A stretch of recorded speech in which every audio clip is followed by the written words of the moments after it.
I am standing on a roof at an apartment complex where we are cleaning all of the roofs, a total of 18 buildings, total price of $17,500. And the crazy thing about this job is about 8 months ago, I met with the property manager. We walked the property and quoted the pressure washing of all the buildings and the soft washing of all the roofs.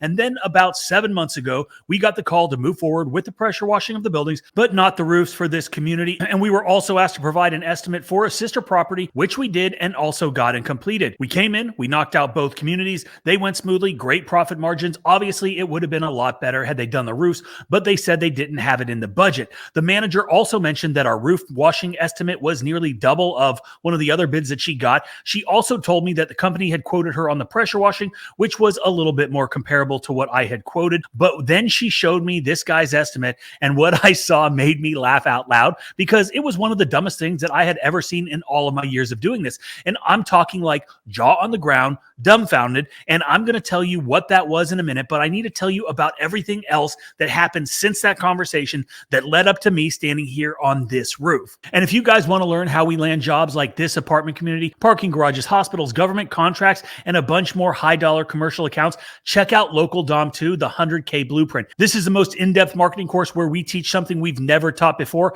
our 4-phase BOA system that generates massive lead flow and monster jobs so you can dominate your market too. This will be available on January 1st. There is a link in the description if you want to learn more. Okay, so I didn't think much of it when she said the roof cleaning wasn't in their budget. It's a normal thing to hear, and there are times when my prices are higher than my competition. Again, that's all part of the game, but even if I had known how cheap the other quote was for the roof washing, I probably would never lower my prices that much because somebody else was clueless and underbid something that bad.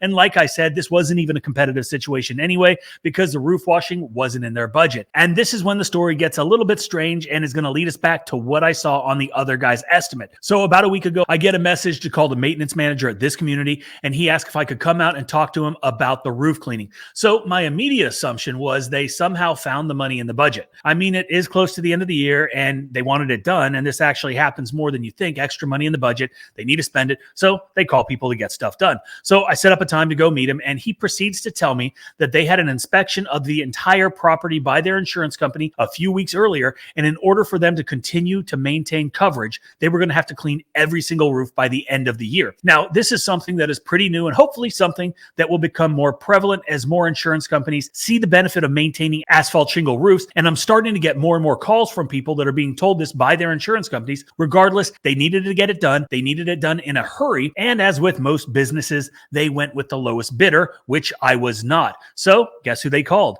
They called the guy that quoted half of what I quoted.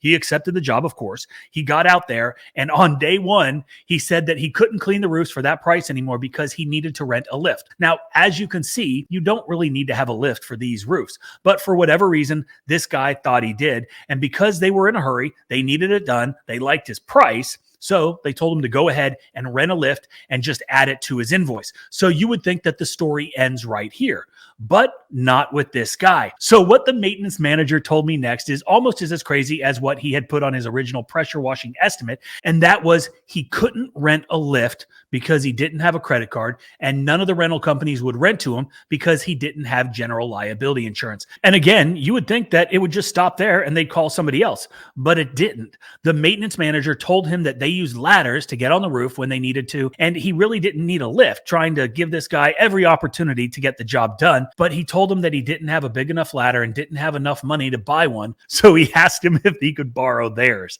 Of course, with liability issues and other insurance stipulations, the maintenance crew declined his request, and this is when I get the phone call asking for me to come out. First and foremost, I want to thank my competition for being so broke and having no clue how to run a business, for giving us the opportunity to do this job. But the sad thing is this is actually something that is relatively easy to work around. Obviously, when you're doing commercial work, you need to understand there are certain requirements like general liability and workers' comp insurance.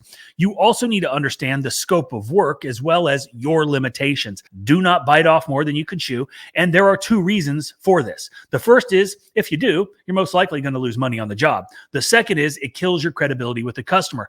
And I'm still wondering why they didn't ask for his insurance prior to all of this even taking place, which would have negated all of this from happening. But also, when you're bidding big commercial jobs, it is absolutely okay to request a deposit prior to starting the job. Almost every company that is hiring people to do big jobs understand this, and they're willing to do this for their vendors. And because of this, taking deposits on your estimates is something that's built into 𝗤𝘂IQ. So in theory, this guy could have gotten a deposit, which would have allowed him to rent a lift or buy a ladder, which would have allowed him to do the job and get paid. But in reality, a guy like this hasn't thought that far ahead. He hasn't thought it through. He's doing it for beer money. He's not serious. He probably doesn't have business software in place that's helping him make smart decisions that help guide him along the path to success. So with all of that being said, it is now time for me to tell you what the property manager showed me he put on his estimate, and really should have been the first red flag. But she handed me over the handwritten estimate, second red flag. I scanned it, looked at the bottom line number, the total quote, and it was $3,400 less than mine, which, knowing what I know now, was surprisingly close to what my number was.